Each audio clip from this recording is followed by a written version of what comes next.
Okay, so thank you, Eric, for giving us an introduction to the mechanical side of things. I think there's really two things that are important to know. One is just how to use the equipment, and then kind of how we use it in a service. So I have a cheat sheet that I'll pass around to the people that are here. That this is really intended as just kind of a memory jogger. So it'll say like step one is turn the system on. So it kind of assumes that you've had this basic training and know how to turn the system on. There's also a more complete guide here that goes through all the various steps as far as turning on the breaker and turning on the power sequencer and so on. But once you've been through it a few times, you'll be comfortable with the instruction to just turn the system on. So this is what Eric was alluding to, that you probably want to get here 10 or 15 minutes before the service so that you could go through all of these things. But one step is turn the system on. It takes 2 or 3 minutes from the time you turn the power on until you can actually start hearing the microphones. We keep the microphones around in the sound closet, and once we're done here, we'll go and take a look at that. But we would get out all 5 of them, well, usually all 4 of the microphones, because Mark will usually take care of his own microphone that he just keeps in his office. So we have the 2 handhelds and the 2 lavs. We'll bring them in here for whoever needs them. There's a box that has 2 or 3 of the assisted listening hearing aid devices, and we'll get those out and set them back by the entrance so that the ushers will have those available if someone needs them. Look over the program to see who is doing things usually there's a scripture reader who will get one of the lav mics. So you can find out who that is and give them the microphone and make sure they know how to use it. And again, if it's a scripture reader, they will usually already know how to use it. You can find out who's doing the children's time and make sure that they either have a microphone or prepare to give them the microphone when they're doing the children's time. I use the handheld one.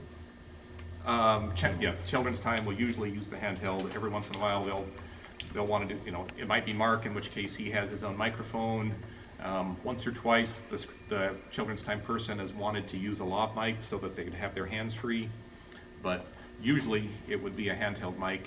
And again, the new handheld mics are so much nicer than the old ones. The old ones had 3 different buttons on them, and you had them, any one of those buttons in the wrong position would make it not work, so you had to make sure all 3 buttons were in the right position.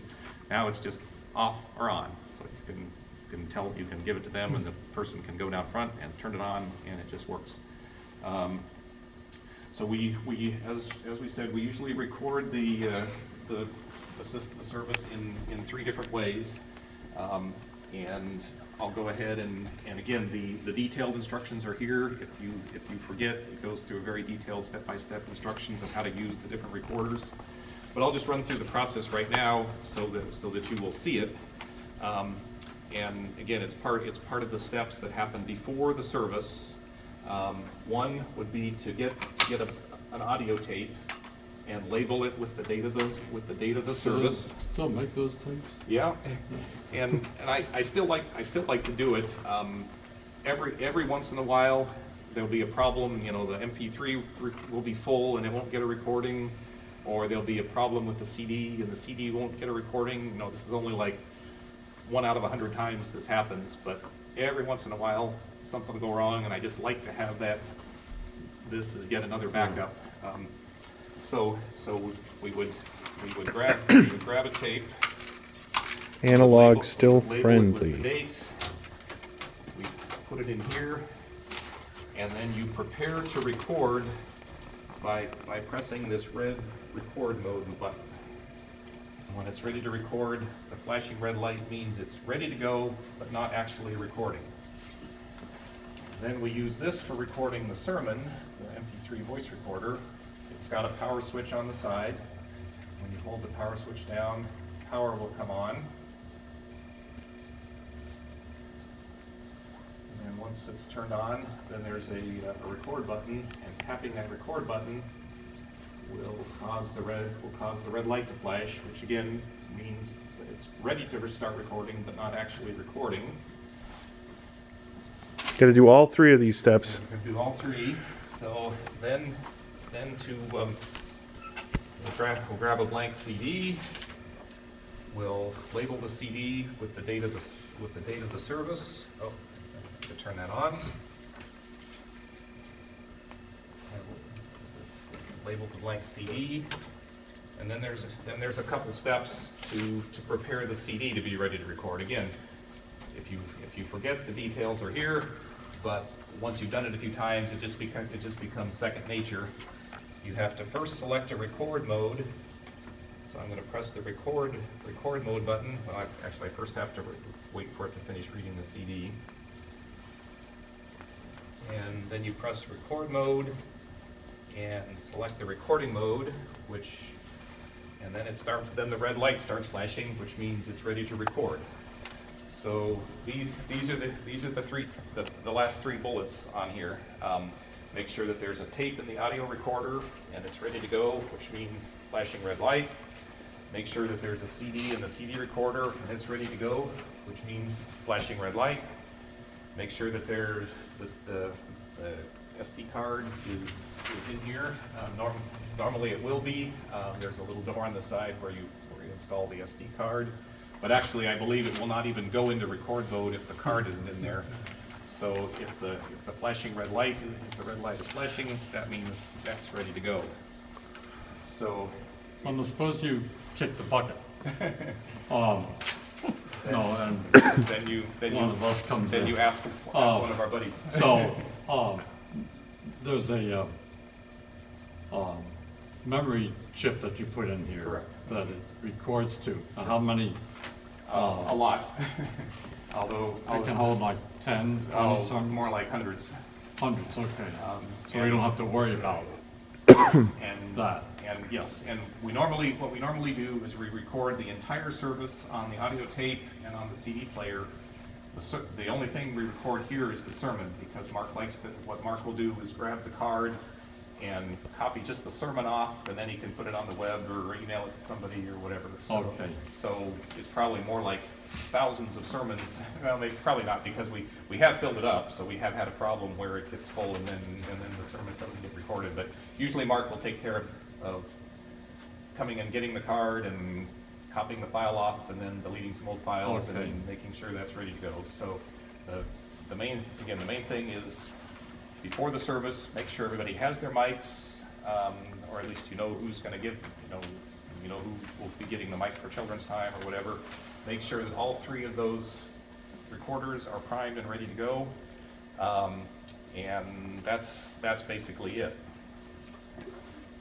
Ready to go, but how do you make them? Okay, then when the service begins, so at the start of the service, what you do is you come along and press the red button, which will cause it to turn solid red and indicate that it's recording.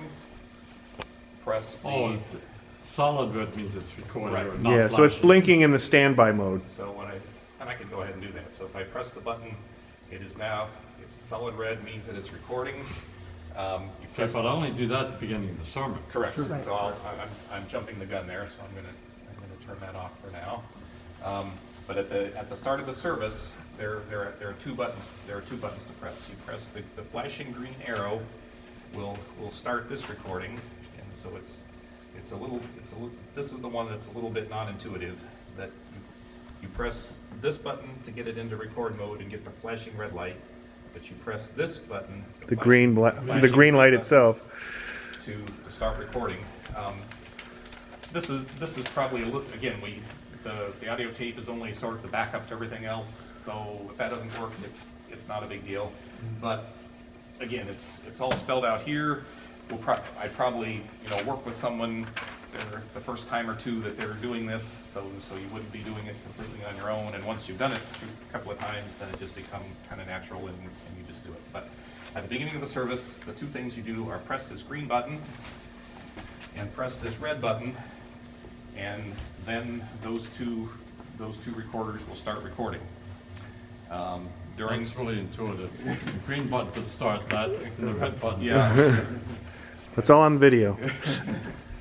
But yeah, it's, like I say, I've been doing it forever, so it just seems like the way Automatic. things are.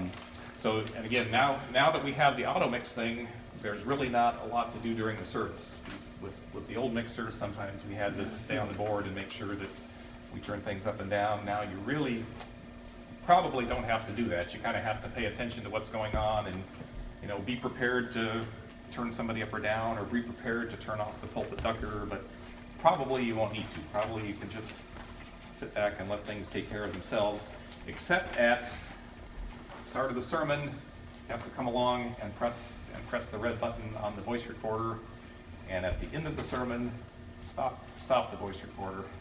And at least for me, that's the hardest thing to remember. I'm always focused on, okay, who gets their microphone and how's it sound, and oops, I forgot to start the recording. And then Mark complains to me, you know, we didn't get a good recording last Sunday.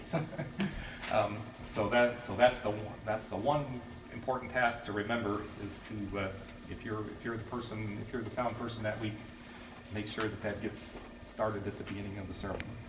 Does the disc from the MP3 recorder in there, does the little card get handed to Mark, or does he just come collect He comes it? and gets it later. Okay. Sometime during the week when he's ready. So he doesn't do any editing or anything. He just No. plops it. Whatever's on there is going out there. Yeah. And, Okay. And That just stays there? Yes. MP3?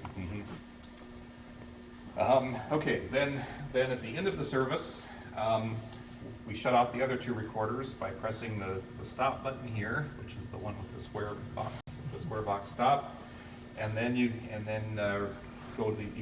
optionally go to the end of the tape by pressing the fast forward button. That's not a big deal. Press the stop button on the CD recorder to stop it, and then there's one extra wrinkle. For dealing with the CDs, you have to do something that's called finalize the CD, which turns it from it goes into a special mode where you can add tracks one at a time, and then when it's actually done and you want to make it into a playable audio CD, you have to go through this step called finalize.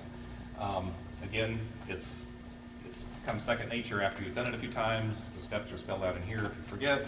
But basically, you press the finalize button. So first you press stop, and then you press the finalize button, and it will say, press the record button. And you press the record button, and then it will say finalizing, and it'll count down. It's like a 2-minute countdown while it goes through the finalize step. Once that's done, then you have a good CD that you can play in an audio CD player. You take that out and put it in an envelope, and then that's it. And leave it where? Normally, what I usually do, and I'm falling behind, usually I keep a few weeks worth right here in case anybody wants to find it easily. Then I put the old ones in boxes here, and part of the reason I haven't done that is because I need to get a new box.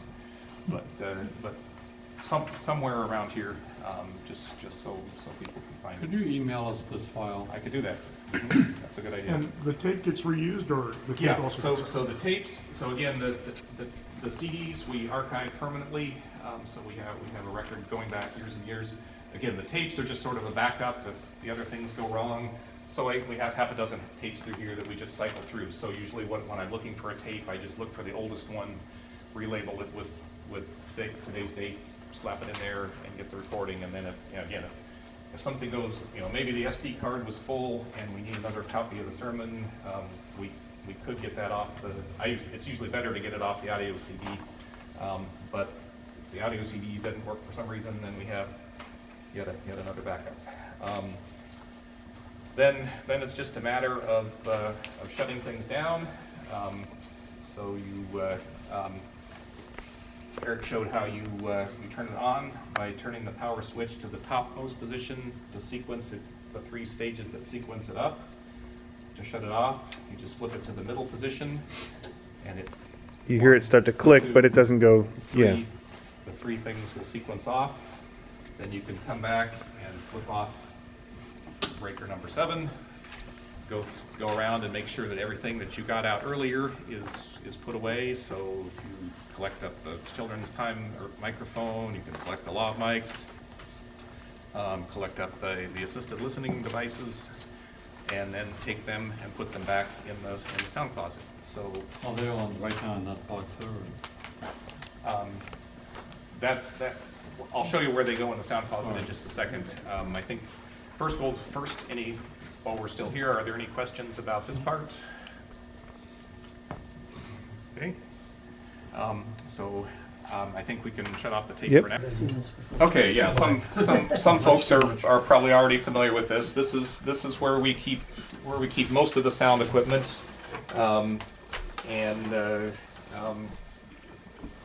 For what it's worth, we don't usually bother to lock it. There is a lock here, and if for some reason it should ever get locked, the combination is written on top of the cabinet. So Who's tall enough to? All you need to know is a stand on ladder. you can stand on the stairs. Where's the ladder? Inside the locked So closet. normally we used to keep all the microphones and stuff in here. Now that we have the rechargeable microphones, they're actually this a charging stand here, where we can so when they're not being used for services, we can just leave them here in the charging stand, and they will always be charged up and ready to go. It's a smart charger like for a cell phone, where it's smart enough to know the state of charge of the battery and stop charging when it reaches full It'll charge. turn off. Yeah, so Okay. so you can actually tell here that the green light means that the pack is fully charged, and the combination of the red and green light means that it's between 90 and 100%, so it's close to being full charged. So the two microphones that I didn't use are fully charged. The two microphones that we were using in there are now slightly discharged and are charging back up to 100%. So they're just always here ready to go. We should never have to worry about changing batteries or batteries running out during services or so on, as long as we remember to put them here. And even if we forget a week, the batteries have several hours The worth of life. lights on in the, Usually what you would do is grab this box and put it in the sanctuary for the ushers to have it available. So it's a small box with a headset, and Okay. we have, I think we actually have more than three, but usually three is sufficient. So we have I'm sorry. You broke it, you paid for it. so we have these three available for. They need to be charged too, or? No, these use 9-volt batteries. Oh, okay. And so we have a stock of 9-volt batteries. They seem to last quite a while. So they go quite a few services, and typically what you would do is if you turn it on and the red light doesn't come on, you would just say, well, that one's dead, here, take another one. Go get a battery, yeah. And then later go get a battery. But you